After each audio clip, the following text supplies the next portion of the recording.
উল্লাই দিব চুল।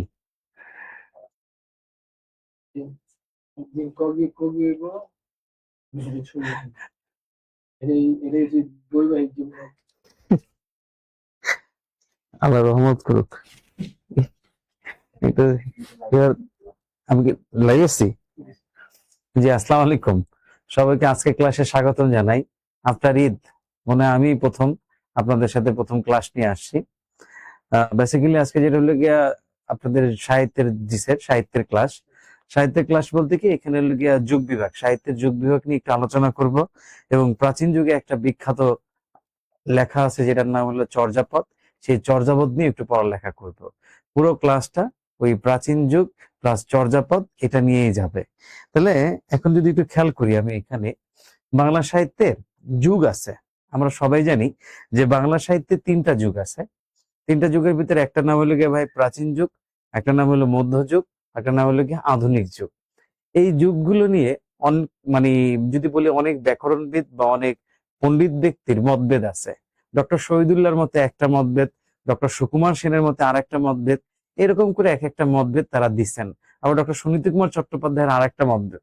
তা আমাদের ক্লাসের বেসিক্যালি আমরা যেটা পড়াবো প্রাচীন যুগ নিয়েই পড়াবো। আমি যদি প্রাচীন যুগ নিয়ে কথা বলি, একটু খেয়াল করেন। প্রাচীন যুগ আমি যদি এটা বলি, বাংলা সাহিত্যের যুগকে 3টা ভাগ করা যায়। 1 নম্বরটা যেটা আমরা যদি যাই, তাকে আমরা বলি প্রাচীন যুগ, এইটা একটা যুগ। 2 নম্বরটা যেটা যাই তার নাম মধ্যযুগ, এবং 3 নম্বরটা যেটা যাব তার নাম আধুনিক যুগ। তাহলে এই যে 3টা যুগ আছে, এই 3টা যুগ নিয়ে একটু কথা বলতে চাচ্ছি। এই 3টা যুগ নিয়ে কথা বলতে গেলে সর্বপ্রথম যেটা আসে প্রাচীন যুগ, 650 থেকে 1200, এই সময়টাকে প্রাচীন যুগ বলা হয় ডক্টর শহীদুল্লাহর মতে। যদিও ডক্টর সুকুমার সেন এই ভদ্রলোক এখানে একটু অন্য মতবাদ দিয়েছেন। অর্থাৎ আপনাকে খেয়াল করা লাগবে, এই 650 থেকে 1200 সাল যে সময়টা আছে, এই মতবাদটাকে প্রাচীন যুগ হিসেবে স্বীকৃতি দিয়েছেন ডক্টর শহীদুল্লাহ। এবং এইখানে আরেকটা জিনিস আমাকে খেয়াল করা লাগবে, 950 থেকে 1200 যে সাল, এই সালটাকে প্রাচীন যুগ বলে মতবাদ দিচ্ছেন ডক্টর সুকুমার সেন। এই 2টা মতবাদ নিয়ে এখন আমরা যদি বলি কথা, যে আমাদের এখন কোন মতবাদটা বেসিক্যালি নেওয়া উচিত, আমরা কি এই প্রাচীন যুগ সম্পর্কে যদি আমরা নিতে যাই 650 থেকে 1200 এইটা নেব, না 950 থেকে 1200 এইটাকে প্রাচীন যুগ হিসেবে কাউন্ট করব? এখন এইটা বেসিক্যালি ডিপেন্ড করে কোথায় দেখেন, এটা বেসিক্যালি ডিপেন্ড করে কোশ্চেনের উপরে। বাট তারপর আমাদের এখানে একটা জিনিস খেয়াল করতে হবে, যদি বলা হয় ডক্টর শহীদুল্লাহর মতে প্রাচীন যুগের ব্যাপ্তি কত, তাহলে আমার উত্তর হবে ভাই ডক্টর শহীদুল্লাহর মতে প্রাচীন যুগের ব্যাপ্তি হলো 650 থেকে 1200 সাল। বাট ডক্টর সুকুমার সেনের মতে প্রাচীন যুগের ব্যাপ্তি কত, তাহলে উত্তর হবে কত ভাই? 950 থেকে 1200 সাল। এটা হবে কি ভাই? ডক্টর সুকুমার সেনের মতে প্রাচীন যুগের ব্যাপ্তি। এখন এই 2টার কোশ্চেনের উপরে যদি ডিপেন্ড করে আমাকে উত্তর করতে হবে। শহীদুল্লাহর কথা বললে 650 থেকে 1200, ডক্টর সুকুমার সেনের কথা বললে ভাই 950 থেকে 1200। আচ্ছা, 2টাই দেওয়া থাকলে সবসময় ডক্টর শহীদুল্লাহটা কাউন্ট করবেন। একটা ভালো কোশ্চেন ছিল ভাইয়া, যে অপশনে যদি 2টাই দেওয়া থাকে তাহলে আমি কোনটা উত্তর করব। অপশনে 2টাই দেওয়া থাকলে আমি উত্তর করবো ভাই ডক্টর শহীদুল্লাহটা। কেন ডক্টর শহীদুল্লাহটা উত্তর করবেন? যেমন আমরা সবাই এখানে একটু জানি যে বাংলা একাডেমি প্রতিষ্ঠা হয়েছে 1955 সালের 3 ডিসেম্বর। এই যে 1955 সালের 3 ডিসেম্বর বাংলা একাডেমি প্রতিষ্ঠা হয়েছে, এই প্রতিষ্ঠা যদি বলি প্রতিষ্ঠানটা যখন স্থাপিত হয়েছে বা যদি বলেন এটা সূচনা করছেন, তখন যিনি অবদান রাখছিলেন সেটা ছিলেন ডক্টর শহীদুল্লাহ সহ আরো অনেকে। এবং ডক্টর শহীদুল্লাহ বাংলা বিভাগের অধ্যাপকও ছিলেন ঢাকা বিশ্ববিদ্যালয়ের। তার ওনার অবদানের স্বীকৃতি স্বরূপ বাংলাদেশে আমরা সকল ক্ষেত্রে দেখি ডক্টর শহীদুল্লাহকে বেশি প্রায়োরিটি দেওয়া হয়। যেহেতু ডক্টর শহীদুল্লাহকে বেশি প্রায়োরিটি দেওয়া হয়, দ্যাট ইজ ওয়াই আপনার প্রাচীন যুগ সম্পর্কে যদি মতবাদ জিজ্ঞেস করে, তাহলে 650 থেকে 1200 এটা হলো পারফেক্ট মতবাদ। যদি এটা না থাকে, ডক্টর সুকুমার সেনেরটা বলে, তাহলে ভাই 950 থেকে 1200 এটা হলো আরেকটা। এটা আপনাকে মেনটেন করতে হবে, এটা আপনি মেনটেন করবেন। আর 2টাই যদি থাকে তাহলে ডক্টর শহীদুল্লাহটা সবচেয়ে অ্যাপ্রোপ্রিয়েট। এখন এই মধ্যযুগ নিয়ে যদি একটু কথা বলি, যদিও আজকে মধ্যযুগ নিয়ে পড়ানোর আমার টার্ম না, তারপর মধ্যযুগের কিছু বিষয় নিয়ে আমাকে একটু বলতে হয়, তাই আমি একটু মধ্যযুগ নিয়ে একটু কথা বলছি। কিছু টার্মে যদি আমি একটু যাই, যেহেতু যুগ বিভাগে আসছে, তাহলে আমি এখানে একটু মধ্যযুগটা একটু লিখে নিই। এই মধ্যযুগ নিয়ে কথা বলতে গেলে আমাকে প্রথমে খেয়াল করতে হবে মধ্যযুগ নিয়ে একটা মতভেদ আছে। মধ্যযুগ নিয়ে মতবাদ কিরকম একটু খেয়াল করেন। আমি যদি এখানে একটু খেয়াল করি, বেসিক্যালি দেখবেন এই মধ্যযুগের 1201 থেকে ভাই 1350, টোটাল এই 150 বছর সময়টা ভাই কত ভাই, 1201 থেকে 1350, টোটাল এই 150 বছর সময়টাকে মধ্যযুগের মধ্যে আবার অন্ধকার যুগ নামকরণ করা হয়। কথা বলছেন কি আমার সাথে?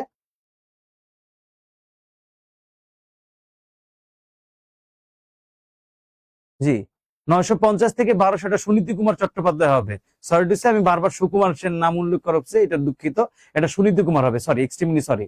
এবার ওটা খেয়াল করেন এখানে যেটা আছে, থ্যাংক ইউ, ওটা সুনীতি কুমার চট্টোপাধ্যায় হবে, সরি। হ্যাঁ, এবারটা খেয়াল করেন এখানে যেটা আছে দেখেন, মধ্যযুগ 1201 থেকে 1350, টোটাল ভাই এই 150 বছর যে সময়টা আছে, এই 150 বছর সময়টাকে বলা হয় অন্ধকার যুগ।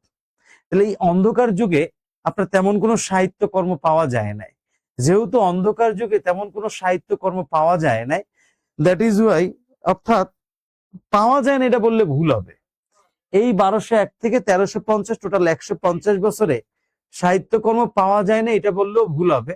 কিছু সাহিত্যকর্ম পাওয়া গেছে, বাট সেই সাহিত্যকর্মগুলো তেমন খ্যাতি বা যশ বা আনতেও পারে না, বা এত বিখ্যাতও না।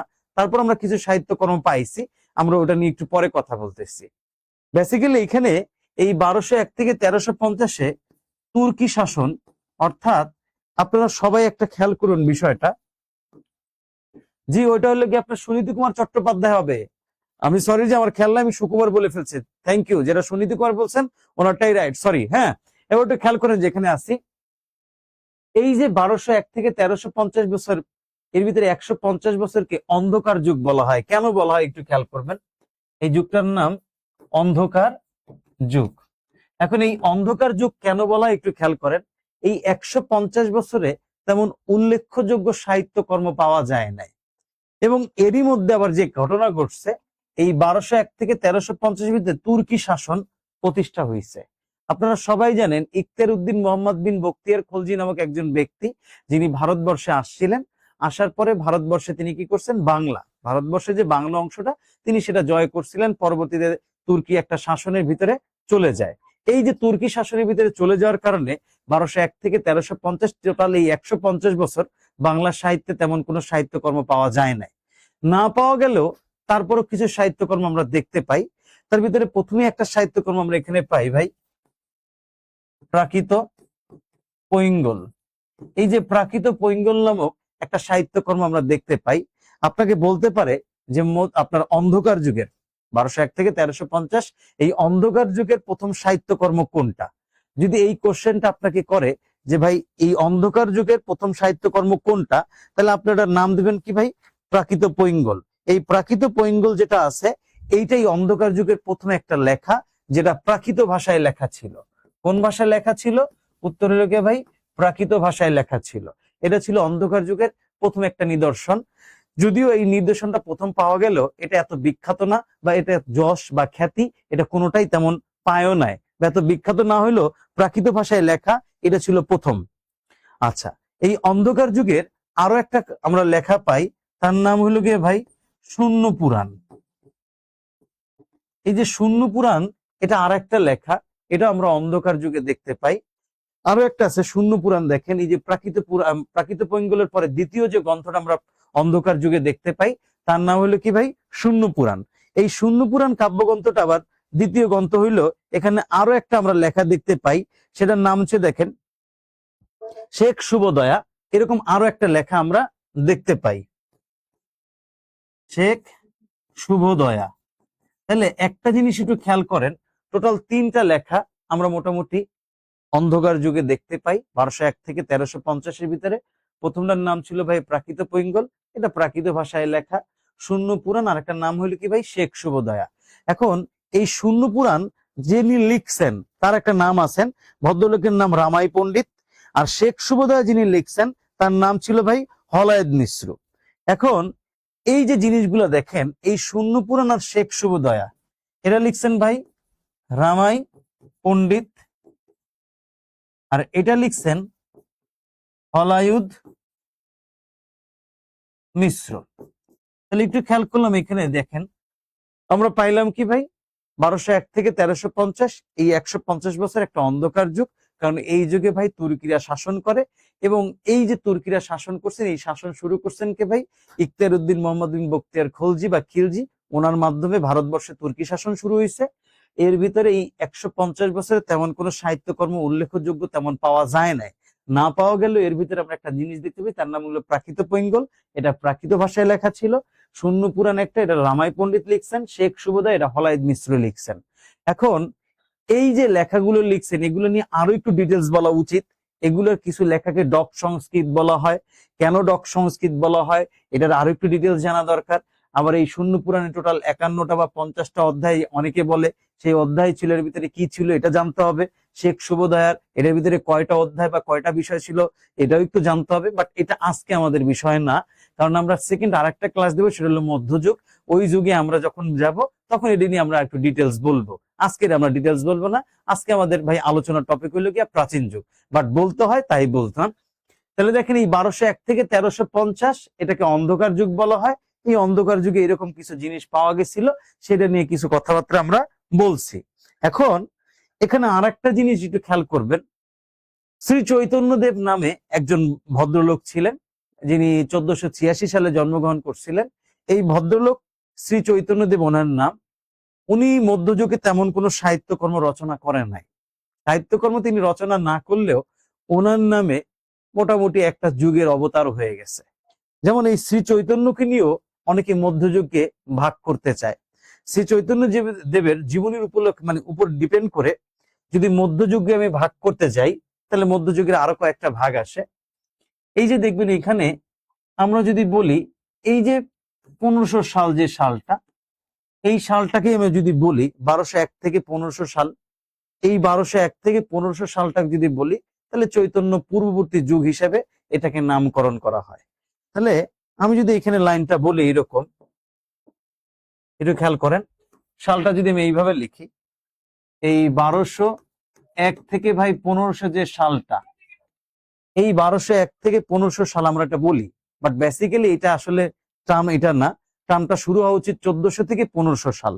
তাহলে আমি যদি যাই এই 1400 থেকে 1500 সাল যে সময়টা, এটাকে বলা হয় ভাই চৈতন্য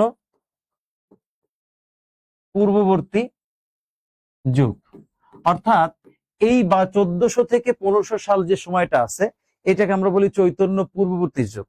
চৈতন্য পূর্ববর্তী যুগ মানে কি, চৈতন্য অর্থাৎ শ্রী চৈতন্যদেব এই ভদ্রলোক পৃথিবীতে আগমন করার আগের যে সময়টা ছিল, সেটাকে বলা হয়েছে ভাই চৈতন্য পূর্ববর্তী যুগ।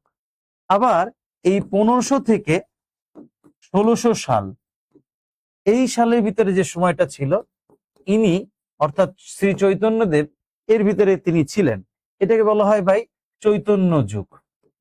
আর এইখানে যে যদি দেখি ভাই 1600 থেকে ভাই পরবর্তী যদি বলি 1800 সাল, যেটা লেগে আমরা যদি বলি, এই সময়টাকে বলা হয় চৈতন্য পরবর্তী যুগ। তাহলে এইখানে আমাদের একটা খেলা আছে, দেখেন এই 1400 থেকে 1500 সাল যেটা আছে, এটা হলো ভাই চৈতন্য পূর্ববর্তী যুগ। আর 1500 থেকে ভাই 1600 সালের ভিতরে যদি যাই, তাহলে এটাকে আমরা বলবো ভাই চৈতন্য যুগ।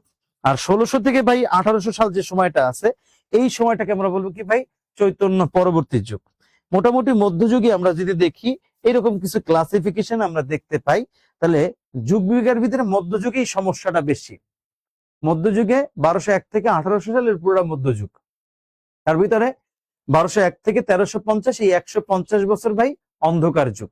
তেমন সাহিত্য কোনো পাওয়া না গেলেও এই যুগে কি হয়েছে ভাই, তুর্কিরা ভারতবর্ষে শাসন করছেন। 1204 সালে ইখতিয়ার উদ্দিন মোহাম্মদ বিন বখতিয়ার খলজি ভারতবর্ষে আক্রমণ করার পরে ভারতে তুর্কি শাসন শুরু হয়। এই 150 বছরে তেমন সাহিত্যকর্ম পাই নাই, বাট প্রাকৃত পৈঙ্গল নামক একটা সাহিত্যকর্ম যেটা এখানে ছিল। এছাড়া শেখ সুবোধয়া, এটা একটা সাহিত্যকর্ম। শূন্য পুরাণ, এটা আরেকটা সাহিত্যকর্ম। এই সাহিত্যকর্মগুলো পাওয়া যায়। এটা নিয়ে ডিটেলস আমরা যেদিন মধ্যযুগ নিয়ে আলোচনা করব ডিটেলস, সেদিন বলবো, আজকে আমরা না বলি। এবার দেখেন এখানে মধ্যযুগে আবার চৈতন্যদেব অর্থাৎ শ্রী চৈতন্য নামক একজন ধর্মগুরু ছিলেন। এই ধর্মগুরুর জীবনের ভিত্তিতেও মধ্যযুগে ভাগ করা যায়। সেই ভাগ করা গেলে এটার ভিত্তিতে আবার দেখেন 1400 থেকে 1500 এটা চৈতন্য পূর্ববর্তী যুগ, 1500 থেকে 1600 এটা চৈতন্য যুগ, আর 1600 থেকে 1800 সাল যে সময়টা, তাকে বলা হয় চৈতন্য পরবর্তী যুগ। এখন বাকি রইল কি ভাই আধুনিক যুগ। তবে এই আধুনিক যুগের ভিতরেও একটু সমস্যা আছে। সমস্যাটা কোথায় একটু খেয়াল করেন। আধুনিক যুগের ভিতরে বলেন, মানে অনেকে বলে 1201 থেকে 1500 রে শ্রী চৈতন্য, মানে চৈতন্য যুগের পূর্ববর্তী যুগ হিসেবে অনেকে বলতে চায়। বাট এটাকে আমরা এটা না বলে আমরা বলছি যে ভাই 1400 থেকে 1500 এই সালটাকে আমরা চৈতন্য পূর্ববর্তী যুগ বলবো। আমি এইটা বলছি, বুঝতে পারছি ভাই? আচ্ছা, এবার একটু খেয়াল করেন তো ভাই, আধুনিক আধুনিক যুগ নিয়ে যদি একটু কথা বলি, তাহলে আধুনিক যুগ নিয়ে কি আসে আপনার? বেসিক্যালি আমরা জানি এই 1800 থেকে বর্তমান সময়, এই বর্তমান সময় পর্যন্ত যতটুকু সময় আছে সম্পূর্ণটাকে বলা হয় কি ভাই? আধুনিক যুগ। এটা আমরা জানি। কিন্তু এইখানে একটা বড় সমস্যা কি জানেন? মধ্যযুগের একজন বিখ্যাত কবি ছিলেন, যার নাম ছিল ভারতচন্দ্র রায়গুণাকার। এই ভারতচন্দ্র রায়গুণাকার 1760 সালে মারা যান। এই 1760 থেকে 1860 পর্যন্ত দীর্ঘ এই 100 বছরকে দ্বিতীয় অন্ধকার যুগ বলা হয়। দ্বিতীয় অন্ধকার যুগ বলা হয়। আবার কেউ কেউ এটাকে অবক্ষয় যুগ বলে। একটু খেয়াল করবেন এইখানে সমস্যাটা কোথায় ক্রিয়েট হয়েছে। যখন মধ্যযুগের সর্বশ্রেষ্ঠ কবি ভারতচন্দ্র রায়গুণাকার 1760 সালে মারা যায়, 1760 সালে ভারতচন্দ্র রায়গুণাকার মারা যাওয়ার পরে মধ্যযুগের সাহিত্যে একটা স্থবিরতা বা একটা, যেটাকে আমরা বলি থেমে যাওয়া, নিশ্চলতা, এরকম কিছু একটা বিষয় মধ্যযুগের সাহিত্যকর্মে নেমে আসে। মধ্যযুগের সাহিত্যকর্মে এই জিনিসটা নেমে আসার কারণে কি হলো ভাই, তেমন সাহিত্যকর্ম আর তেমন ওইখানে পাওয়া যায় না।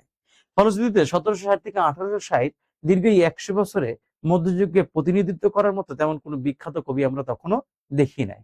তবে একজন ব্যক্তির নাম অনেক উল্লেখযোগ্য, যার নাম ঈশ্বরচন্দ্র গুপ্ত। এই ঈশ্বরচন্দ্র গুপ্ত নামক যে ব্যক্তি, এই ব্যক্তি এই দীর্ঘ সময়টা, দ্বিতীয় অন্ধকার যুগ যেটাকে বলা হয় বাংলা সাহিত্যের, এই পুরো সময়টাকে আপনাকে কি করছে, তিনি এই পুরো সময়টা প্রতিনিধিত্ব করছেন। তার কিছু সাহিত্যকর্ম এই যুগে পাওয়া গেছেন, আমরা দেখতে পাইছি, এই জিনিসগুলো আমরা ওইখানে পাইছি। তাহলে আপনাকে যদি বলা হয় যুগ সন্ধিক্ষণের বা অবক্ষয় যুগ বলে, এটাকে আরো একটা যুগ দেবে যদি বলি যুগ সন্ধিক্ষণও বলে, এই যে 1760 থেকে 1860 এই 100 বছর যুগকে দ্বিতীয় অন্ধকার যুগ যেরকম বলা হয়, অবক্ষয় যুগ বলা হয়। আবার কেউ কেউ এটাকে ভাই যুগ সন্ধিক্ষণও নাম করছেন, যুগ সন্ধিক্ষণ। এই যুগ সন্ধিক্ষণ কেন বলা হয়েছে ভাই?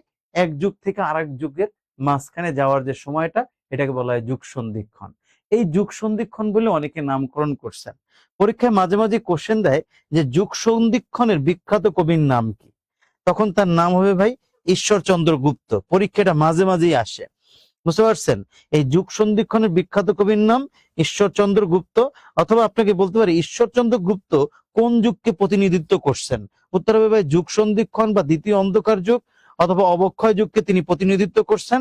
আরো একটা কোশ্চেন করতে পারে 1760 থেকে 1860 এই সময়টাকে কোন কবি প্রতিনিধিত্ব করছেন? তখন আপনার উত্তর হবে ভাই ঈশ্বরচন্দ্র গুপ্ত। এতটুকু পর্যন্ত কি সবাই বুঝতে পারছেন?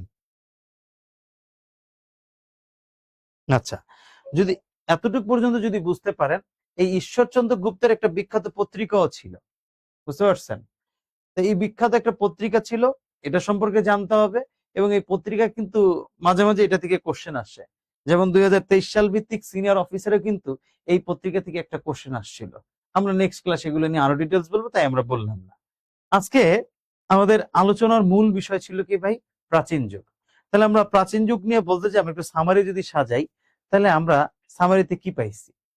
সামারিতে পাইলাম এইরকম যে তিনটা জিনিস আমরা সামারিতে দেখতে পাইছি। প্রথম যে জিনিসটা দেখতে পাইলাম, বাংলা সাহিত্যের যুগকে তিনটা ভাগে ভাগ করা যায়। একটার নাম হইলো গিয়ে ভাই প্রাচীন যুগ। প্রাচীন যুগের ব্যক্তি আপনার যেটা আমরা পাইলাম 650 থেকে 1200, এটা হলো ডক্টর শহীদুল্লাহ। আর 950 থেকে 1200 এটাকে বলা হয় সুনীতি কুমার চট্টোপাধ্যায়। আমি এইখানে একটু খেয়াল করি নাই, সুনীতি কুমার বলতে যাই সুকুমার বলে ফেলছিলাম, এই জন্য দুঃখিত। তাহলে 650 থেকে 1200 এই অন্ধকার, মানে এটাকে বলা হয় প্রাচীন যুগ, এই মতবাদ দিচ্ছেন ডক্টর শহীদুল্লাহ। 950 থেকে 1200 এটা দিচ্ছেন ডক্টর সুনীতি কুমার চট্টোপাধ্যায়। এরপর আমরা পড়লাম 1201 থেকে 1800 যে সময়টা, এটাকে বলা হয় মধ্যযুগ। তবে মধ্যযুগ নিয়ে কিছু কথা ছিল। কথাটা কি ছিল ভাই? 1201 থেকে 1350, এই টোটাল 150 বছর সময়টাকে বলা হয় অন্ধকার যুগ। এই অন্ধকার যুগে তেমন কোনো সাহিত্যকর্ম পাওয়া যায় নাই। তারপর আমরা কয়টা সাহিত্যকর্ম দেখতে পাই। একটা নাম ছিল প্রাকৃত পৈঙ্গল, একটার নাম ছিল শূন্য পুরাণ, একটার নাম ছিল শেখ শুভদয়া। এগুলো নিয়ে ডিটেলস আমাদের আলোচনা করতে হবে যখন আমরা দ্বিতীয় ক্লাসে মধ্যযুগ নিয়ে বলবো। এগুলো নিয়ে অনেক আলোচনা আছে, আমরা সেখানে করব। এটা নাম পাওয়া যায় না, বাট এটা প্রাকৃত ভাষায় লেখা ছিল, বুঝতে পারছেন এটা? এবার খেয়াল করেন, 1204 সালে ইখতিয়ার উদ্দিন মোহাম্মদ বিন বখতিয়ার খলজি ভারতবর্ষ আক্রমণ করার ফলে ভারতবর্ষে কি হয়েছে ভাই? তুর্কি শাসন প্রতিষ্ঠিত হয়েছে। এই যে তুর্কি শাসন আসার কারণেই 150 বছরে তেমন কোনো সাহিত্যকর্ম পাওয়া যায় নাই। এটা আপনারা একটু মনে রাখবেন।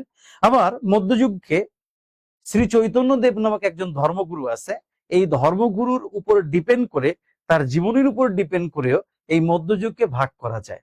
যেমন শ্রী চৈতন্য দেব যে ভদ্রলোক ছিলেন, এই ভদ্রলোকের পৃথিবীতে আসার আগে একটা সময়, আসার পরে একটা সময়, তারপর তিনি মারা যাওয়ার পরে আর একটা সময়ের উপর ভিত্তি করে মধ্যযুগকে 3টা ভাগে ভাগ করছেন, এবং এই ভাগটা ডক্টর শহীদুল্লাহ করছেন।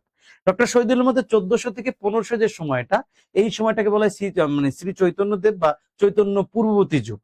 আবার 1500 থেকে 1600 যে সময়টা, এটাকে ওই সময় চৈতন্যদেব পৃথিবীতে ছিলেন, এই জন্য এই সময়টাকে বলা হয় কি ভাই? চৈতন্য যুগ। আর 1601 থেকে 1800 সাল যে সময়টা, এই সময় চৈতন্য পৃথিবীতে ছিলেন না, এই জন্য এটাকে বলা হয় চৈতন্য পরবর্তী যুগ।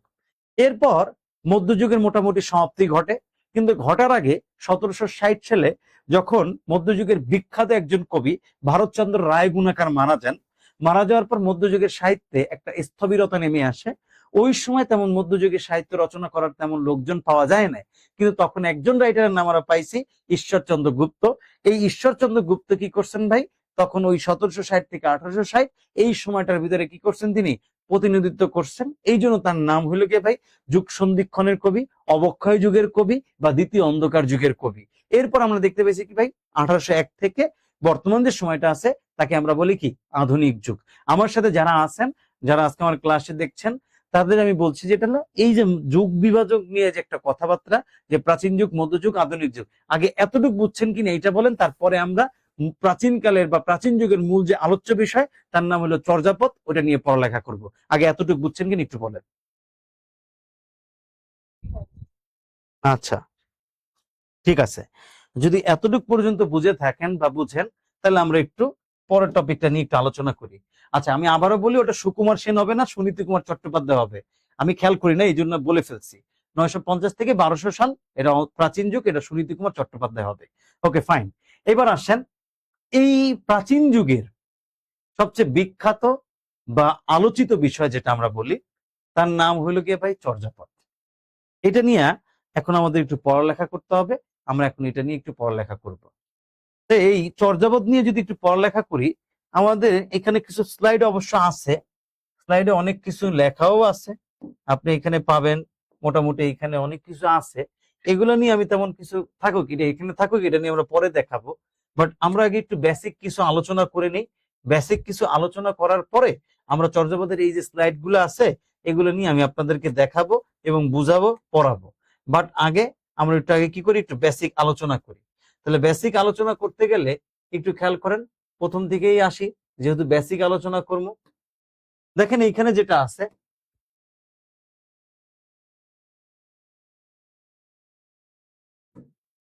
ওকে, চলেন চর্যাপদ নিয়ে যদি একটু আলোচনা করি। বেসিক আলোচনা কি হলো, বা আপনাকে কোশ্চেন করা হইতে পারে, প্রাচীনকালের নিদর্শন কোনটা, অথবা বাংলা সাহিত্যের আদি নিদর্শনের নাম কি? তাহলে বাংলা সাহিত্যের আদি নিদর্শনের নাম আমরা সবাই জানি, এটার নাম চর্যাপদ।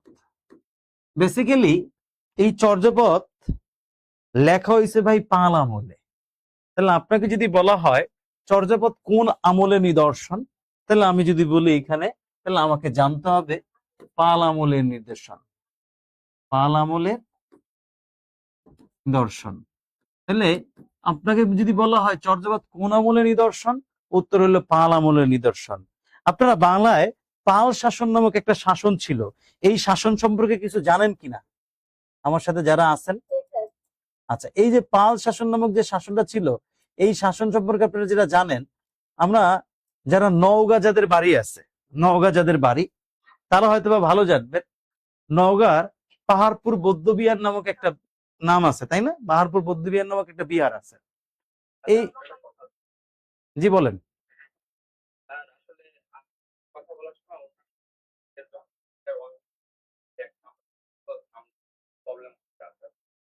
আচ্ছা, মাঝে মাঝে আমি যখন জিজ্ঞেস করি তখনই কথা বলে।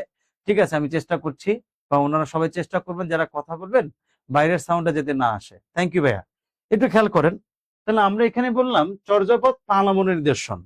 যাদের বাড়ি নওগাঁ তারা জানেন নওগাঁ ওই পাহাড়পুর বৌদ্ধ বিহার নামক একটা বিহার আছে।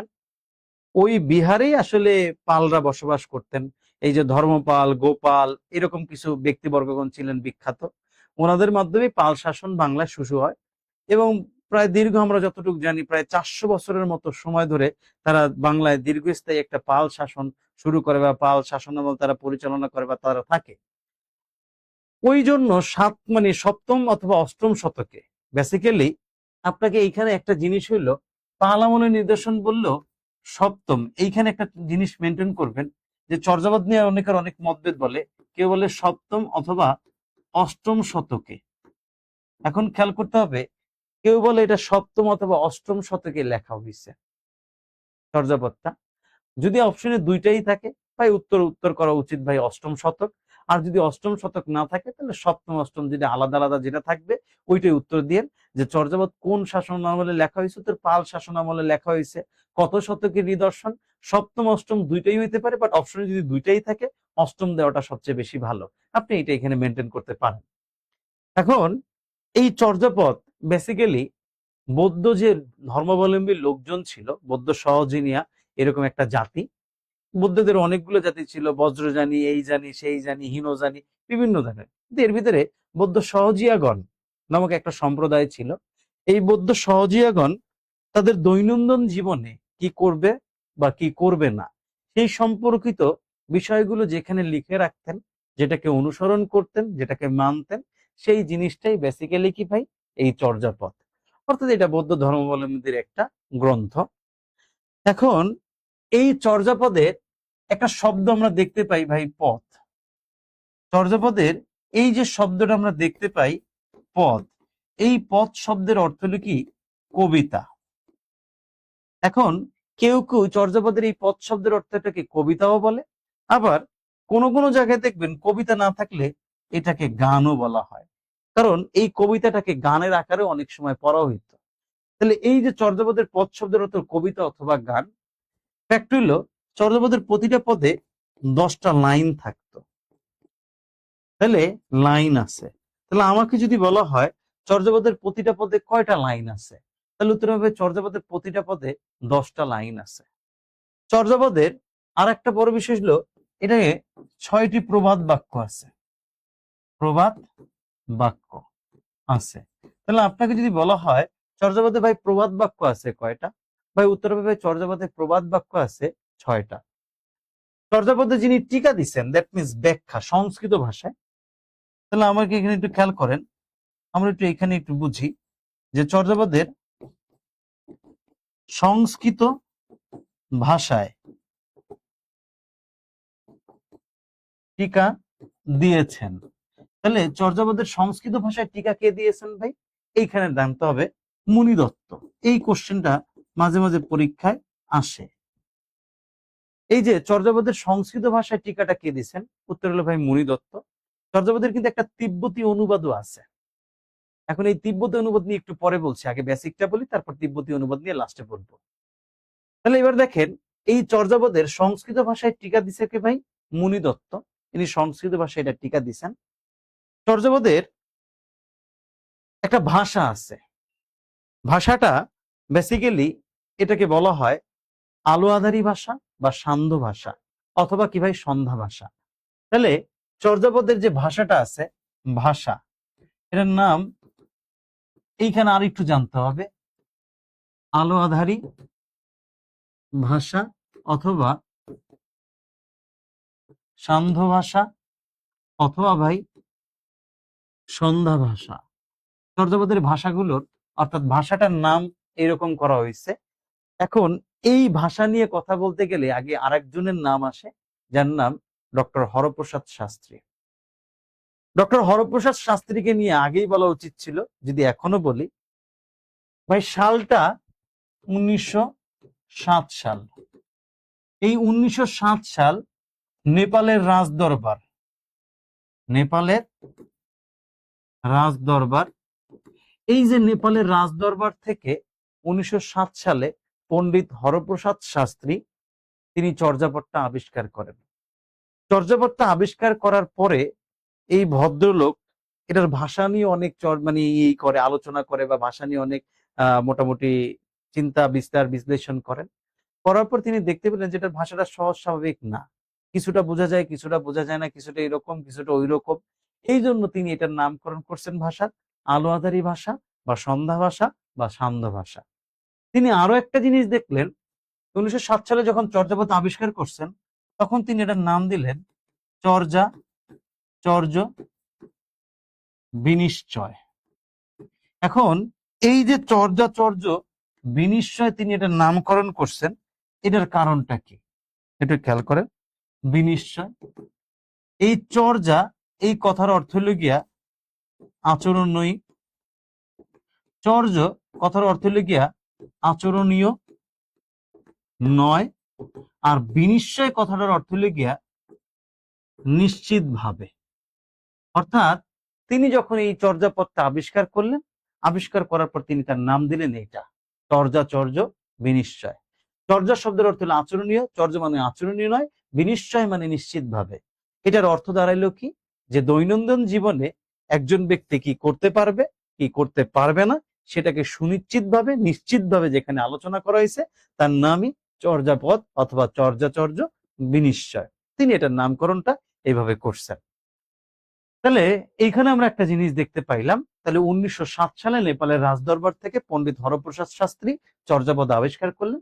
আবিষ্কার করার পর তিনি নাম দিলেন চর্যাচর্য বিনিশ্চয়, অর্থাৎ যা আচরণীয় আর যা আচরণীয় নয় সকল বিষয়গুলো যেখানে আলোচনা করা হয় তার নামই তিনি দিয়েছেন কি ভাই, চর্যাপদ। নামকরণ করার পর তিনি এটার ভাষার নামও দিয়ে দিয়েছেন আলোয়াদারি ভাষা বা সন্ধ্যা ভাষা বা সান্ধ্য ভাষা। এটার একটা নামকরণ করার পর তিনি এটা ভাষা দিয়েছেন।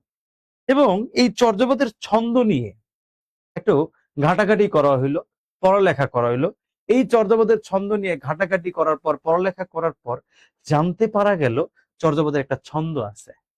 ছন্দটার নাম আমরা আগে পাইছিলাম, এই ছন্দটার নাম ছিল তৎসম পদঝটিকা ছন্দ। অর্থাৎ এটার নাম দেওয়া হয়েছিল কি ভাই, তৎসম পদঝটিকা ছন্দ। এটার নাম দেওয়া হয়েছিল, যে আমি লিখি তৎসম পদঝটিকা ছন্দ। বাট বর্তমানে এটাকে বলা হয় 16 মাত্রার মাত্রাবৃত্ত ছন্দ। তাহলে আপনাকে পরীক্ষায় যদি কোশ্চেন করে চর্যাপদের ছন্দের নাম কি, উত্তর হবে ভাই মাত্রাবৃত্ত ছন্দ অথবা 16 মাত্রার মাত্রাবৃত্ত ছন্দ। এবং এটার আগের নাম কি ছিল ভাই, উত্তর এটার আগের নাম ছিল তৎসম পদঝটিকা ছন্দ।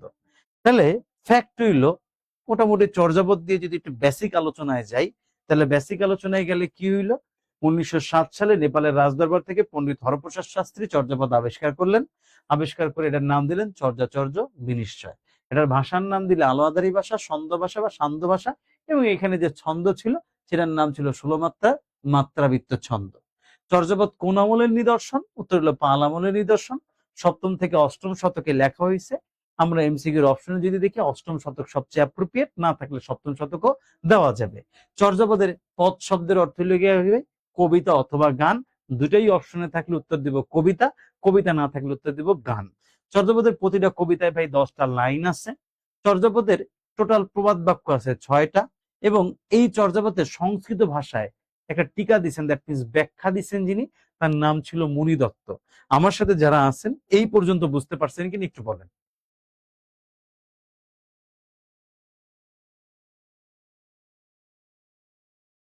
আমার সাথে যারা আছে এই পর্যন্ত বুঝতে পারছি কিনা,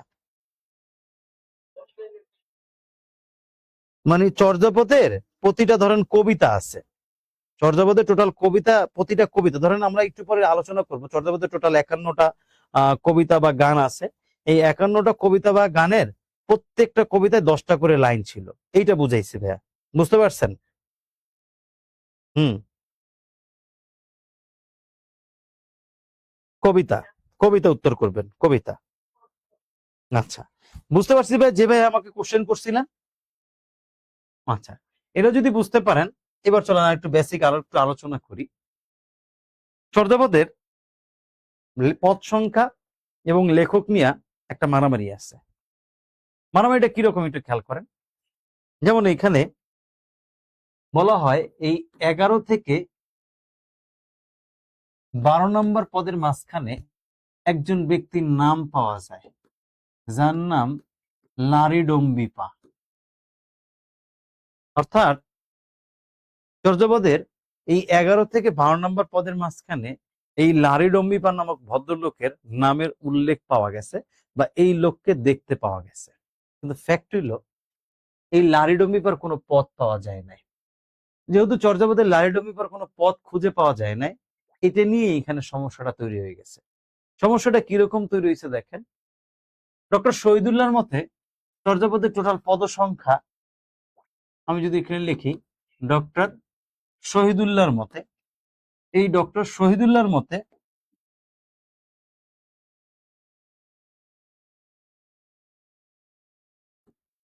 শহীদুল্লাহর মতে এই চর্যাপদের পদ সংখ্যা 50টি।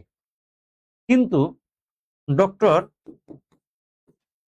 সুকুমার সেন এই ব্যক্তির মতে হয় চর্যাপদের পদ সংখ্যা 51টি। তাহলে এবার একটু বুঝছি, ডক্টর শহীদুল্লাহর মতে চর্যাপদের পদ সংখ্যা ভাই 50টা, ডক্টর সুকুমার সেনের মতে চর্যাপদের পদ সংখ্যা 51টি। এখন কারণটা কি? এই 11 থেকে 12 নম্বর পদের মাঝখানে লারিডম্বিপার নাম থাকলেও লারিডম্বিপার কোনো পদ খুঁজে পাওয়া যায় নাই। এই চিন্তা থেকে ডক্টর শহীদুল্লাহ বলছে চর্যাপদের পদ সংখ্যা 50টা। ডক্টর সুকুমার সেন বলছেন 11 থেকে 50 নম্বর 11 থেকে 12 নম্বর পদের মাঝখানে যেহেতু লারিডম্বিপার নাম আছে, দ্যাট মিনস লারিডম্বিপার পদও আছে। তার মানে পদ এখন পাওয়া যায় না বা পরে খুঁজে পাওয়া যেতে পারে। এই সেন্স ধরে তিনি মনে করছেন যে ডক্টর সুকুমার সেন তার মতে চর্যাপদের পদ সংখ্যা 51টা। আবার ডক্টর শহীদুল্লাহর মতে চর্যাপদের লেখক সংখ্যা 23 জন। কেন 23 জন? ওই যে লারিডম্বিপা এই ভদ্রলোকের কোনো পদ খুঁজে পাওয়া যায় না, যেহেতু পদ খুঁজে পাওয়া যায় না, তার মানে তো ওনাকে রাইটার হিসেবে কাউন্ট করা দরকার নাই। এই জন্য ডক্টর শহীদুল্লাহর মতে চর্যাপদের লেখক সংখ্যা কত ভাই? 23 জন। তাহলে এটা হলো গিয়া পদ সংখ্যা, এটা হলো গিয়ে ভাই লেখক। কিন্তু ডক্টর সুকুমার সেন এই ভদ্রলোক, ওনার মতে চর্যাপদের লেখক সংখ্যা কতজন ভাই? 24 জন। কেন 24 জন? উনি বিশ্বাস করছেন 11 থেকে 12 নম্বর পদের মাঝখানে যেহেতু লারিডম্বিপার নাম আছে, দ্যাট মিনস লারিডম্বিপার পদও আছে। সুতরাং ডক্টর না সুনীতি কুমার হবে, সুকুমার সেনই হবে এটা। ডক্টর সুনীতি কুমারের এই ভদ্রলোকের মতে লেখক সংখ্যা কতজন হয়েছে ভাই? 24 জন হয়েছে। কেন? ওই যে 11 থেকে 12 নম্বর পদের মাঝখানে লারিডম্বিপার নাম আছে, আর তিনি কাউন্ট করছেন যেহেতু লারিডম্বিপার নাম আছে, তার মানে লারিডম্বিপার পদও আছে। এখন হয়তো পাই নাই, পরে হয়তো বা পাবো। এইটা গেলে এখানের ফ্যাক্ট। এখন আরেকটা জিনিস যদি খেয়াল করি, চর্যাপদের একটা পদ আছে, সেটার নাম 23তম পদ। এই যে চর্যাপদের 23তম পদ, এই পদটার 6 লাইন খুঁজে পাওয়া গেছে। তাহলে 6 লাইন পাওয়া গেছে, কিন্তু বাকি 4 লাইন খুঁজে পাওয়া যায় না। তাহলে এই চর্যাপদের 23তম পদের 6 লাইন পাইছি, বাকি 4 লাইন খুঁজে পাওয়া যায় না। এই সেন্স থেকে একটা জিনিস এখানে কাউন্ট করা হয়েছে। আমি একটু আগেও বলছি, সবসময় ডক্টর শহীদ, হ্যাঁ বলেন, কিছু বলছেন? আচ্ছা, তাহলে এই যে 23তম পদ 6 লাইন পাওয়া গেছে, বাকি 4 লাইন খুঁজে পাওয়া যায় না। আর একটু এটা জানবেন, এই 23তম পদ লিখছেন ভাই ভুসুকুপা। 23তম পদের রাইটারের নাম হলো ভুসুকুপা, আর তার 23তম পদের 6 লাইন খুঁজে পাওয়া গেছে, বাকি 4 লাইন খুঁজে পাওয়া যায় না। যেহেতু বাকি 4 লাইন খুঁজে পাওয়া যায় না, এই জন্য আর এটাকে কাউন্ট করা হয় নাই। এখন বলা হয়ে থাকে চর্যাপদের 46টি পদ আবিষ্কার হয়েছে। তাহলে এখন আপনাকে পরীক্ষায় কোশ্চেন যদি করে চর্যাপদের কয়টা পদ আবিষ্কার হয়েছে, উত্তর ভাই চর্যাপদের 46.5টা পদ আবিষ্কার হয়েছে। তাহলে আবিষ্কার হয় নাই কয়টা ভাই, বাকি অংশটা। বাকি অংশ কত ভাই, চর্যাপদের টোটাল আমি যদি এখানে কাউন্ট করি পদ সংখ্যা 51টা হয়, এর ভিতরে আবিষ্কার হয়েছে যদি ভাই 46.5টি, তাহলে আবিষ্কার হয় নাই কত ভাই, 3.5টি। এই যে 3.5টি পদ চর্যাপদের আমরা আবিষ্কার করতে পারি নাই। এখন কাউন্ট করে দেখেন, আমি যদি ধরি পদ সংখ্যা 51টি আর আবিষ্কার করছি 46.5টি, তাহলে পাই নাই 3.5টা কেমনে হয়, তাহলে তো পাই নাই 4.5টা হয়। একটু ফ্যাক্ট বুঝেন কিন্তু, যদি 51টা ধরি তাহলে আমি এখানে পদ সংখ্যা পাই নাই কয়টা ভাই, 4.5টা। আর যদি ভাই পদ সংখ্যা 50টা কাউন্ট করি আর এখানে যদি 46.5টা আমি পাই, একটু বুঝবে এখানে 46.5টা আমি পাই, তাহলে এখানে পাই নাই কয়টা, এতটি। এখন এইখানে একটু বুঝার আছে, আপনি কোনটা কাউন্ট করবেন। 51টা তো ডক্টর সুকুমার সেনের, তার মতে 51টা পদ, এর ভিতরে 46.5টা পাইলে পাই নাই কত, 4.5টা। ডক্টর শহীদুল্লাহর মতে পদ সংখ্যা 50টা, 46.5টা যদি পাই তাহলে পাই নাই কটা ভাই, 3.5টা। এখন আপনি তো বিপদে পড়ে গেছেন, আপনাকে যদি কোশ্চেন করা হয় চর্যাপদের কয়টি পদ আবিষ্কৃত হয়নি বা কয়টি পদ খুঁজে পাওয়া যায়নি, এই কথা যদি আপনাকে বলা হয় তাহলে আপনাকে এখানে একটা জিনিস খেয়াল করা লাগবে। উত্তর কি 4.5 দিবেন না 3.5 দিবেন, এটা ডিপেন্ড করে। কিরকম ডিপেন্ড করে একটু খেয়াল করেন, কোশ্চেনের উপর ডিপেন্ড করে উত্তর করতে হবে যে চর্যাপদের কতটি পদ পাওয়া যায়নি। অপশনে যদি 3.5ও থাকে, 4.5ও থাকে, তাহলে আপনার উত্তর হবে ভাই 3.5। যদি 3.5 না থাকে তাহলে উত্তর দিবেন 4.5। আমি ক্লাসের একটু আগে শুরুতেই বলছি ডক্টর শহীদুল্লাহকে বেশি প্রায়োরিটি দিবেন। বেশি প্রায়োরিটি দিলে তাহলে আপনার প্রশ্ন হতে পারে যে চর্যাপদের কতটি পদ পাওয়া যায়নি। অপশনে 3.5, 4.5 দুইটার যেটাই থাকুক না কেন আপনার উত্তর হবে ভাই 3.5। আর যদি 3.5 না থাকে তাহলে 3.5 থাকলে 3.5, 4.5 থাকলে 4.5। আমার কথা কি আমার সাথে যারা আছেন তারা বুঝতে পারছেন কিনা,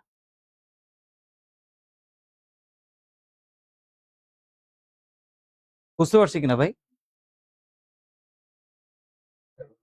আচ্ছা, যদি বুঝতে পারেন তাহলে প্রথম থেকে একটু আবার বলি। 11 থেকে 12 নম্বর পদের মাঝখানে একটা রাইটার ছিল যার নাম ছিল লারিডম্বিপা। এই লারিডম্বিপার কোনো পদ খুঁজে পাওয়া যায়নি। দ্যাট ইজ ওয়াই ডক্টর শহীদুল্লাহর মধ্যে চর্যাপদের পদ সংখ্যা 50টি এবং লেখক সংখ্যা 23 জন। বাট ডক্টর সুকুমার সেন মনে করেন যেহেতু 11 থেকে 12 নম্বর পদের মাঝখানে লারিডম্বিপার নাম আছে, তার মানে তার পদও আছে, হয়তো এখন পাই নাই, সামনে হয়তো বা পাবো। সেই সিকোয়েন্স অনুসারে তার মতে ভাই চর্যাপদের পদ সংখ্যা 51টা, লেখক সংখ্যা 24 জন। এর ভিতরে চর্যাপদের 23তম পদে 6 লাইন পাওয়া গেছে, বাকি 4 লাইন খুঁজে পাওয়া যায় নাই। সেই সিকোয়েন্স ধরে আমি যদি যাই, 51টা পদ ধরলে আমি পদ খুঁজে পাই না 4.5টি, 50টা পদ ধরলে আমরা পদ খুঁজে পাই না 3.5টি। আর আমরা চর্যাপদের আবিষ্কৃত পদ সংখ্যা কয়টা ভাই, চর্যাপদের আবিষ্কৃত পদ সংখ্যা হলো 46.5টি, এটা নিয়ে কোনো ডাউট নাই। এই পর্যন্ত আমরা বুঝাইছি, এই পর্যন্ত বুঝাইতে আমরা চেষ্টা করছি। আরো কিছু লাইন আছে, আরো কিছু বিষয় আছে চর্যাপদ নিয়ে, সেটা বুঝতে হবে, একটু জানবো। চর্যাপদের এই 23 নম্বর পদ লিখছেন ভাই ভুসুকুপা, কে লিখছেন, ভুসুকুপা, এইটা আমরা একটু জানবো। এখন চর্যাপদের সবচেয়ে বেশি পদ কে লিখছেন, চর্যাপদের সবচেয়ে বেশি পদ লিখছেন ভাই কাহ্নপা। এই যে কাহ্নপা চর্যাপদের সবচেয়ে বেশি পদ লিখছেন, কয়টা পদ লিখছেন ভাই, 13টা। কিন্তু তার পদ খুঁজে পাওয়া গেছে কয়টা ভাই, 12টা। তার একটা পদ আমরা খুঁজে পাই নাই। কত নম্বর পদটা ভাই, এই যে 24 নম্বর পদ যেটা আছে, এই 24 নম্বর পদটাই কে লিখছেন ভাই, কাহ্নপা লিখছেন। তার এই পদটা আমরা খুঁজে পাই নাই। আরো একটা পদ আছে ভাই 25 নম্বর, এই পদটা আমরা খুঁজে পাই নাই, এটা লিখছেন তন্ত্রীপা। এবং আরো একটা পদ আছে 48 নম্বর পদ, এই পদটা আমরা খুঁজে পাই নাই, এই পদটা লিখছেন কে ভাই, কুক্কুরিপা। চর্যাপদের একমাত্র নারী কবি বলা হয় এই কুক্কুরিপাকে। বুঝতে পারছেন? তাহলে আপনাকে যদি বলা হয় চর্যাপদের একমাত্র নারী কবির নাম কি, উত্তর হবে ভাই কুক্কুরিপা। এটা একটু মেনটেন করবেন। তাহলে আসেন, চর্যাপদের সবচেয়ে বেশি পদ লিখছেন কান্নপা 13টি। দ্বিতীয় সর্বোচ্চ পদ যিনি লিখছেন তার নাম বসুকুপা। সে কয়টা লিখছেন ভাই? 8টি। তাহলে এই যে চর্যাপদের দ্বিতীয় সর্বোচ্চ পদ লিখলেন কে ভাই? বসুক, হ্যাঁ জি, যিনি কমেন্ট করেছেন তারটা ঠিক আছে। বসুকুপা লিখছেন দ্বিতীয় সর্বোচ্চ পদ, 8টি পদ লিখছেন। বুঝতে পারছি, ঠিক আছে। এরপর দেখেন, আমরা যদি এখানে যাই চর্যাপদের, তাহলে আমরা যদি বলি সবচেয়ে বেশি পদ কে লিখছেন ভাই? কান্নপা। কয়টা পদ লিখছেন ভাই? আমার সাথে বলি কয়টা পদ লিখছে ভাই? 13টা। চর্যাপদের দ্বিতীয় সর্বোচ্চ পদ কে লিখছেন? উত্তর লেগে ভাই ভুসুকুপা। এই ভদ্রলোক কয়টা পদ লিখছেন? উত্তর লেগে ভাই চর্যাপদের দ্বিতীয় সর্বোচ্চ পদ যিনি লিখছেন তার নাম হলো ভুসুকুপা, এবং ভুসুকুপা কয়টা পদ লিখছেন? উত্তর লেগে এখানে 8টা। এটা আমাদের একটু খেয়াল করা লাগবে, একটু জানতে হবে। চর্যাপদের আমরা আরো কিছু জিনিস সম্পর্কে জানবো। সরহপা নামক একজন ভদ্রলোক আছেন চর্যাপদের, সরহপা। এই ভদ্রলোক চর্যাপদের তৃতীয় সর্বোচ্চ পদ লিখছেন। কয়টা লিখছেন ভাই? 4টা। কুক্কুরিপা নামক একজন ভদ্র মহিলা, একটু আগে আমরা লিখলাম যার নাম, এই কুক্কুরিপা চর্যাপদের 3টা পদ লিখছেন। আমরা বাকিগুলো একটু জানবো, একটু এখানে দেখি। তাহলে আমরা কি জানলাম ভাই? চর্যাপদের সবচেয়ে বেশি পদ লিখছেন কান্নপা 13টা, 12টা পদ পাওয়া গেছে, একটা পাওয়া যায় নাই। চর্যাপদের দ্বিতীয় সর্বোচ্চ পদ লিখছেন ভুসুকোপা, 8টা পদ পাইছি। আবার দেখেন সরহপা লিখছেন 4টা পদ, ওনার 4টার ভিতরে মোটামুটি আমরা 4টাই পাইছি। কুকুরিপা 3টা পদ লিখছেন, তার একটা পদ পাওয়া যায় না, 48 নাম্বার। আর ভুসুকুপার এই যে 23তম পদ আছে, এই পদের 6 লাইন পাওয়া গেছে। তাহলে আপনার ভুসুকুপা 23তম পদ কে লিখছেন ভাই? ভুসুকুপা। এই 23তম পদের 6 লাইন পাইছি, বাকি মোটামুটি সবই পাওয়া গেছে। এখন চর্যাপদের আরো কিছু সম্পর্কে যদি আমি জানতে চাই, এখানে আমাদের কিছু একটু বিষয়টা বুঝতে হবে, কিছু জানতে হবে। বিষয়টা কি একটু খেয়াল করেন। চর্যাপদের আদি কবির নাম হইল গিয়া ভাই লুইপা। তাহলে আপনাকে পরীক্ষায় যদি কোশ্চেন করা হয় চর্যাপদের আদি কবি বা প্রথম কবির নাম কি, উত্তর কি হবে ভাই? লুইপা। এই লুইপা চর্যাপদের প্রথম পদ রচনা করছেন, এটা নিয়ে কোনো সমস্যা নাই। কিন্তু এইখানে আমাদের আরো কিছু জিনিস জানতে হবে। চর্যাপদের এই লুইপার গুরুর নাম ছিল সবরপা। লুইপার গুরুর নাম ছিল কি ভাই? সবরপা। এখানে একটু জানেন, চর্যাপদের প্রথম পদ লিখছেন লুইপা, লুইপার গুরুর নাম ছিল কি? সবরপা। এখন ডক্টর শহীদুল্লাহর মতে যেহেতু চর্যাপদের প্রথম পদ লুইপা লিখছেন, এটা তো আমরা জানি, তাহলে চর্যাপদের আমরা জানি যে আদি কবি বা প্রথম কবি এর নাম হইল লুইপা। চর্যাপদের লুইপার গুরুর নাম হইল গিয়ে সবরপা। ডক্টর শহীদুল্লাহ এখানে যে একটু সমস্যা করছে, ভদ্রলোকের মতে যেহেতু লুইপার গুরু সবরপা, ওনার মতে ভাই চর্যাপদের আদি কবির নামও সবরপা। এখন প্রশ্ন হইল, তাহলে আপনি উত্তর কি করবেন? চর্যাপদের আদি কবির নাম কি লুইপা করবেন না সবরপা করবেন? এইটা এখন আমাকে জানতে হবে, তাই না? আচ্ছা, এখানে যদি পরীক্ষায় কোশ্চেন আসে যে আপনার চর্যাপদের আদি কবির নাম কি, তাহলে আপনি উত্তর দিবেন কি ভাই? লুইপা। বুঝতে পারছেন? এটা নিয়ে কোনো ডাউট নাই। কিন্তু যখন প্রশ্নটা করে ফেলবে ডক্টর শহীদুল্লাহর মতে চর্যাপদের আদি কবির নাম কি, তখন হয়ে যাবে কি ভাই? সবরপা। আমার কথা কি বুঝতে পারছেন? কথা কি বুঝাইতে পারছি ভাই? তাহলে চর্যাপদের আদি কবি প্রথম কবি এটার নাম হইলো লুইপা, এটা নিয়ে কোনো ডাউট নাই। কিন্তু ডক্টর শহীদুল্লাহর মতে যদি বলে ফেলে তখন নাম হয়ে যাবে ভাই সবরপা। এই লুইপা চর্যাপদের 2টা পদ লিখছেন, সবরপা 2টা পদ লিখছেন, বাট ফ্যাক্ট হইলো প্রথম পদটা লিখছেন তিনি। তাহলে এখন পরীক্ষায় কোশ্চেন যদি করে চর্যাপদের আদি কবির নাম কি, উত্তর হবে ভাই লুইপা। চর্যাপদের ডক্টর শহীদুল্লাহর মতে আদি কবির নাম কি ভাই? উত্তর সবরপা। এখানে আরেকটা জিনিস জানবেন, লুইপা সবরপা, আরেকটা আমি লিখবো এখানে, তার নাম হইলো ভুসুকুপা। এই যে ভুসুকুপা লিখলাম, তিনি পদ লিখছেন কয়টা ভাই? 8টা। আমি এই 3জনের নাম কেন একটা আলাদা করে লিখলাম? লুইপা, সবরপা, ভুসুকুপা, এই 3জনের নাম একটু আলাদা করে লেখার কারণ হইল এই 3জনই বাঙালি কবি ছিলেন। এর ভিতরে এই ভুসুকুপা, হ্যাঁ, ব্যাট সাউন্ড তো আমি পাচ্ছি না, আপনি কেমনে পাচ্ছেন আমি জানি না।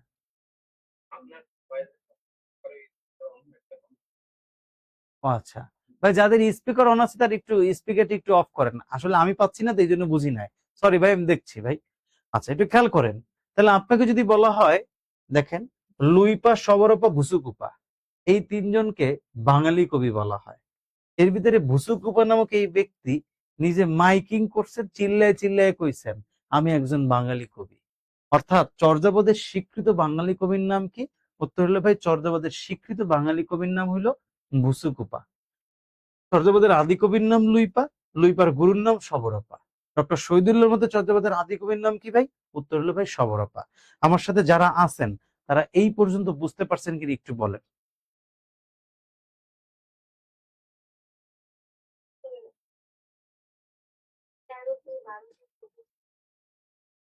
আচ্ছা, 13টি, 12টি, 24টি বুঝেন নাই।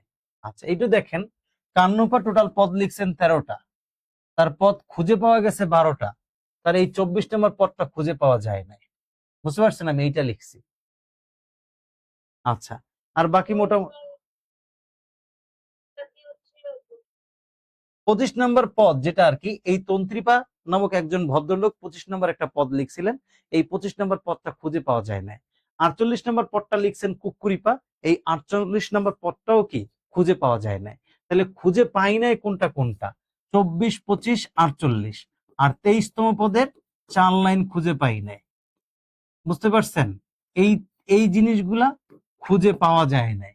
24 নম্বর পদ খুঁজে পাওয়া যায় নাই, 25 নম্বর পদ খুঁজে পাওয়া যায় নাই, 48 নম্বর পদও খুঁজে পাওয়া যায় নাই, আর 23 নম্বর পদে 4 লাইন খুঁজে পাওয়া যায় নাই। বলেন।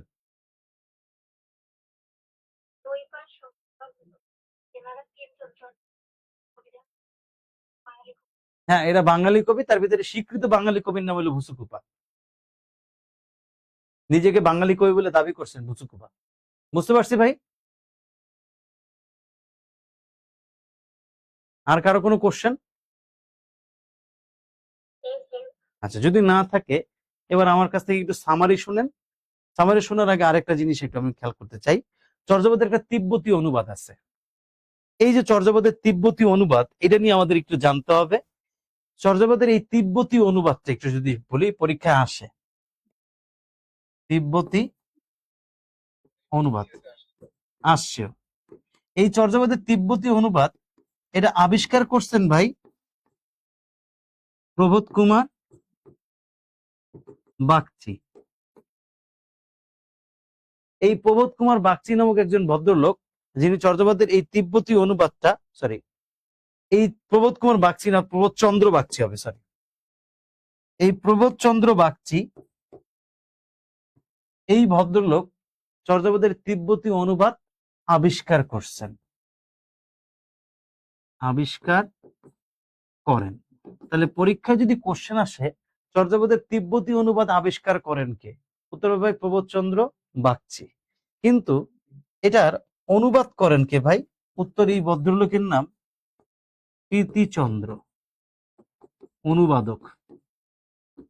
তাহলে পরীক্ষা যদি কোশ্চেন আসে, চর্যাপদের তিব্বতী অনুবাদ আবিষ্কার করছেন কে? উত্তর প্রবোধ চন্দ্র বাগচি। চর্যাপদের তিব্বতী অনুবাদের অনুবাদ করছেন কে ভাই? কীর্তিচন্দ্র। বিসিএস এর কোশ্চেন, বিসিএস এ আসছে, তাই এগুলো একটু লিখে দিলাম। এখন পুরো জিনিসটার যদি একটু সামারি করি, সামারিটা কি দাঁড়ায় দেখেন, মনোযোগ দিয়ে শুনেন, তারপর আমি একটু স্লাইডে অনেকগুলো পড়া আছে সেগুলো একটু দেখাবো।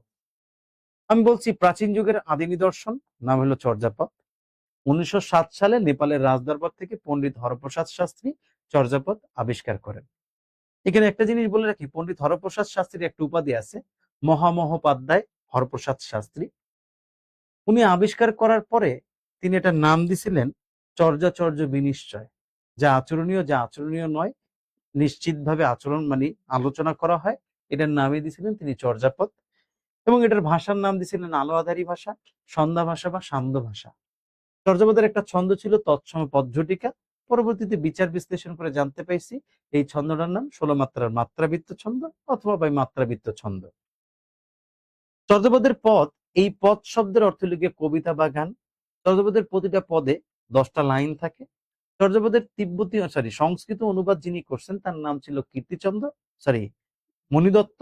এবং চর্যাপদের টোটাল প্রবাদ বাক্য আছে 6টা। চর্যাপদের পাল আমলের একটা নিদর্শন, 7ম থেকে 8ম শতকে এটা লেখা হয়েছে। চর্যাপদ দিয়ে যদি একটু বলতে চাই, যে চর্যাপদের 11 থেকে 12 নম্বর পদের মাঝখানে একজন ব্যক্তির নাম পাওয়া গেছিল লারিডম্বিপা। ডক্টর শহীদুল্লাহ তিনি জানেন যে লারিডম্বিপার কোনো পদ পাওয়া যায় নাই, এই জন্য তার একটা মত আছে, তার মধ্যে চর্যাপদের পদ সংখ্যা 50টা, লেখক সংখ্যা 23 জন, যেহেতু লারিডম্বিপার কোনো পদ খুঁজে পাওয়া যায় নাই। বাট ডক্টর সুকুমার সেন তিনি মনে করেন 11 থেকে 12 নম্বর পদের মাঝখানে যেহেতু লারিডম্বিপার নাম আছে, তার মানে তার একটা পদও আছে। তার মধ্যে চর্যাপদের পদ সংখ্যা হইলে গিয়ে 51টা, লেখক সংখ্যা হলো 24 জন। এবার দেখতে পাইলাম চর্যাপদের আবিষ্কৃত পদ সংখ্যা 46.5টা। যদি কোনো কারণে চর্যাপদের পদ সংখ্যা 51 ধরি আর আবিষ্কৃত পদ সংখ্যা 46.5টা ধরি, তাহলে আবিষ্কার হয় না মানে 4.5টা। চর্যাপদের পদ সংখ্যা যদি 50টা ধরি, আবিষ্কৃত পদ সংখ্যা যদি 46.5টা ধরি, তাহলে আবিষ্কার হয় নাই ভাই 3.5টা। চর্যাপদের লেখকদের ভিতরে সবচেয়ে বেশি পদ যিনি লিখছেন তার নাম হলো কান্নপা, তিনি 13টা পদ লিখছেন। তার 12টা পদ খুঁজে পাওয়া গেছে, একটা পদ আমরা খুঁজে পাইনি, 24 নম্বর পদ। চর্যাপদের 48 নম্বর পদটা আমরা খুঁজে পাইনি, যেটা লিখছেন কুক্কুরিপা। চর্যাপদের 25তম পদ আমরা খুঁজে পাইনি, যার নাম ছিল তন্ত্রীপা, লিখছিলেন, এটা পাই নাই। এবং চর্যাপদের 23তম পদের 6 লাইন খুঁজে পাইছি, বাকি 4 লাইন খুঁজে পাই নাই। এবং 23তম পদ লিখছেন ভুসুকুপা। চর্যাপদের সর্বোচ্চ পদ যদিও কান্নপা লিখছেন, দ্বিতীয় সর্বোচ্চ পদ লিখছেন ভুসুকুপা, তিনি চর্যাপদের 8টা পদ লিখছেন। সরহপা নামক একজন ভদ্রলোক ছিলেন, তিনি চর্যাপদের 4টা পদ লিখছেন। কুক্কুরিপা নামক চর্যাপদের একমাত্র মহিলা কবি, তিনি চর্যাপদের 3টা পদ লিখছেন। চর্যাপদের প্রথম পদ যিনি লিখছেন তার নাম হলো লুইপা, দ্যাট ইজ ওই চর্যাপদের আদি কবি, প্রথম কবি, এর নাম হলো লুইপা। বাট ডক্টর শহীদুল্লাহর মতে চর্যাপদের আদি কবি, প্রথম কবি, তার নাম হলো সবরাপা, যেহেতু সবরাপা লুইপার গুরু ছিল। তাহলে আমাকে প্রশ্ন যদি করে চর্যাপদের আদি কবির নাম কি, উত্তর হবে লুইপা। বাট ডক্টর শহীদুল্লাহর মতে চর্যাপদের আদি কবির নাম কি, উত্তর হবে সবরাপা। চর্যাপদের লুইপা, সবরাপা, ভুসুকুপা তিনজনই চর্যাপদের বাঙালি কবি ছিলেন। তার ভিতরে স্বীকৃত বাঙালি কবির নাম ছিল ভুসুকুপা। চর্যাপদ নিয়ে আরেকটু যদি বলি, চর্যাপদের একটা তিব্বতী অনুবাদ ছিল। এই তিব্বতী অনুবাদ যিনি আবিষ্কার করছেন তার নাম হলো প্রবোধচন্দ্র বাগচি। কিন্তু এই তিব্বতী অনুবাদটাকে যিনি অনুবাদ করছেন তার নাম ছিল ভাই কীর্তিচন্দ্র। মোটামুটি চর্যাপদ নিয়ে এতটুকু ছিল বেসিক আলোচনা, আমরা সেই বেসিক আলোচনাটা করছি। বলা বাহুল্য ডক্টর সুনীতি কুমার চট্টোপাধ্যায় 1907 সালে নেপালের রাজদরবার থেকে শুধু কিন্তু চর্যাপদই আবিষ্কার করে নাই, তিনি আরো 3টা বই আবিষ্কার করছিলেন। সরপাদের দোয়া, কান্নপাদের দোয়া এবং ডাকার্ণব, এরকম 3টা গ্রন্থ তিনি আবিষ্কার করছিলেন।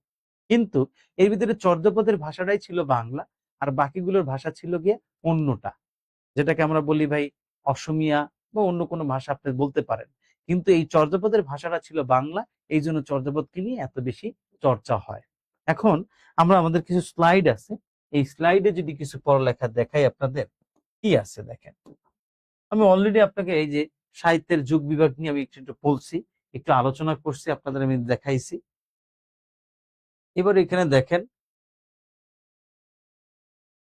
এই যে আমি যুগ বিভাগ নিয়ে বলার পরে যে আদি যুগ বা প্রাচীন যুগ, এটা নিয়ে আমরা এতক্ষণ এই যে কথাগুলো বলছি যে চর্যাপদ কোথা থেকে আবিষ্কার হয়েছে, এটা গান ও কবিতা কেমনে আসছে, সেগুলো নিয়ে আমরা একটু বলছি। এটা নিয়ে এখানে আলোচনা করছে, এই কথাগুলো এখানে বলছে যে 1907 সালে চর্যাপদ আবিষ্কার করা হয়েছে, আর 1916 সালে বঙ্গীয় অর্থাৎ কলকাতার বঙ্গীয় সাহিত্য পরিষদ থেকে চর্যাপদকে বই আকারে প্রকাশ করছে। তবে এখানে শুধু চর্যাপদই পাওয়া যায় না, এখানে আরো কয়েকটা বই পাওয়া গেছে, যেমন এই যে চর্যা বিনিশ্চয় মানে চর্যাপদ, সরপদের দোহা, কৃষ্ণপদের দোহা, আর হলো ডাকার্ণব, এই 4টা বইকে একই সাথে তিনি কি করছেন ভাই গ্রন্থাকারে তিনি প্রকাশ করছেন এই 4টা বই মিলে নাম দিছেন 1000 বছরের পুরান বাঙ্গালা ভাষার গদ্য গান ও দোহা নামে। এটা নামে তিনি 4টা বই কি করছেন ভাই প্রকাশ করছেন। এই কথাগুলি এখানে বলছি। এর ভিতরে দেখেন এই চর্যাপদের ভাষাটাই ছিল বাংলা, আর বাকি 3টা ভাষা যেমন সরপদের দোহা, কৃষ্ণ বা কান্নপদের দোহা বা ডাকার্ণব, এই 3টা ভাষা ছিল অপভ্রংশে লেখা। তারপর একটু দেখেন এইখানে আরেকটু যদি বলি, এই ডক্টর শহীদুল্লাহর মতে রচনাকাল চর্যাপদের 650 থেকে 1200 অর্থাৎ 7ম থেকে 8ম শতকের ভিতরে। ডক্টর সুনীতি কুমার চট্টোপাধ্যায় 950 থেকে বা 1200, এর আরেকটা। চর্যাপদের নামকরণ নিয়ে অনেকগুলো আলোচনা এখানে আছে, এখানে নামকরণটা নিয়ে আমরা অলরেডি বলছি। তারপর চর্যাপদের ভাষা, এই ভাষা যে বাংলা, এটা সর্বপ্রথম প্রকাশ করেন সুনীতি কুমার চট্টোপাধ্যায় তার ওডিবিএল গ্রন্থে। এই ওডিবিএল গ্রন্থে চর্যাপদের যে ভাষা বাংলা, এটা নিয়ে তিনি আলোচনা করেন। এখানে আরেকটা জিনিস আমি আপনাকে জানায় রাখি, চর্যাপদের ধর্মতত্ত্ব নিয়ে বা ধর্মমত নিয়ে যিনি আলোচনা করেন তিনি ছিলেন ডক্টর শহীদুল্লাহ। তার মতে চর্যাপদের এর নাম দিয়েছিলেন বুদ্ধিক মাইস্টিক সং। এই যে বুদ্ধিস্ট মাইস্টিক সং নামে চর্যাপদের ধর্মমত নিয়ে আলোচনা করছিলেন ডক্টর শহীদুল্লাহ। তাহলে আপনাকে পরীক্ষায় কোশ্চেন করতে পারে ডক্টর শহীদুল্লাহর চর্যাপদের ধর্মমত নিয়ে আলোচনা করা বইটার নাম কি? উত্তর হবে বুদ্ধিস্ট মাইস্টিক সংস। সুতরাং এটা একটু মনে রাখা লাগবে। এবার দেখেন এখানে আপনার এই চর্যাপদের পদকর্তা নিয়ে একটু বললাম। এই যে একটু আগে আমি বলছিলাম 51 পদ 13টা পদ লিখছেন, তার 12টা পদ খুঁজে পাইছে, একটা পাই নাই। ভুসুকুপা 8টা পদ লিখছেন, তার 23তম পদের 4 লাইন খুঁজে পাওয়া যায় নাই।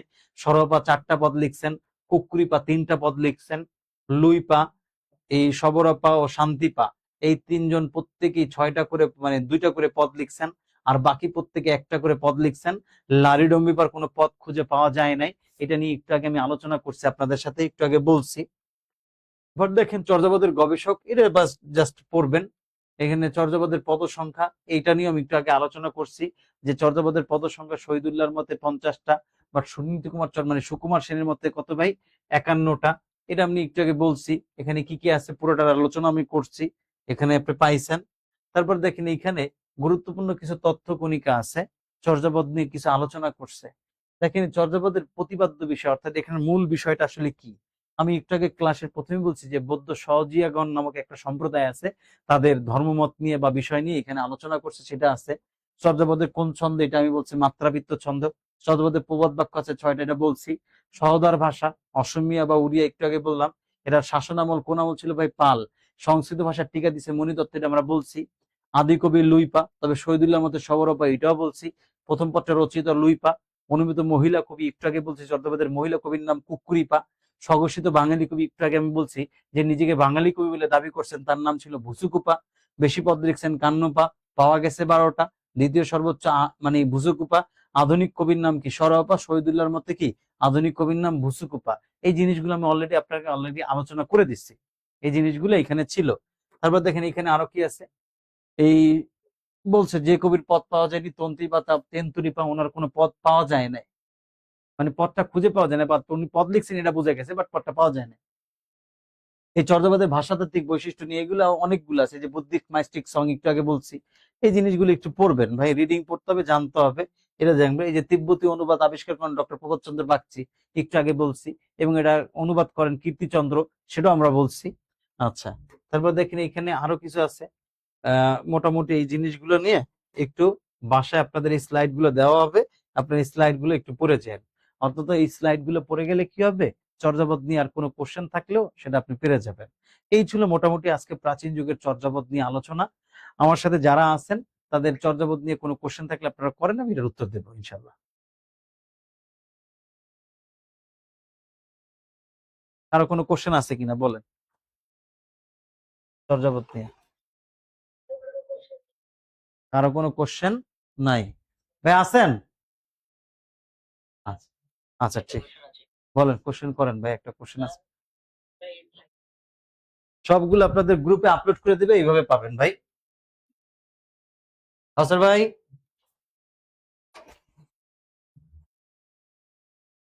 শেষ। বলেন আরেকটা কোশ্চেন কি আছে, বলেন আপু, বলেন, আমি শুনতেছি। আপনাদের গ্রুপে আপলোড করে দিবে স্লাইড গুলো।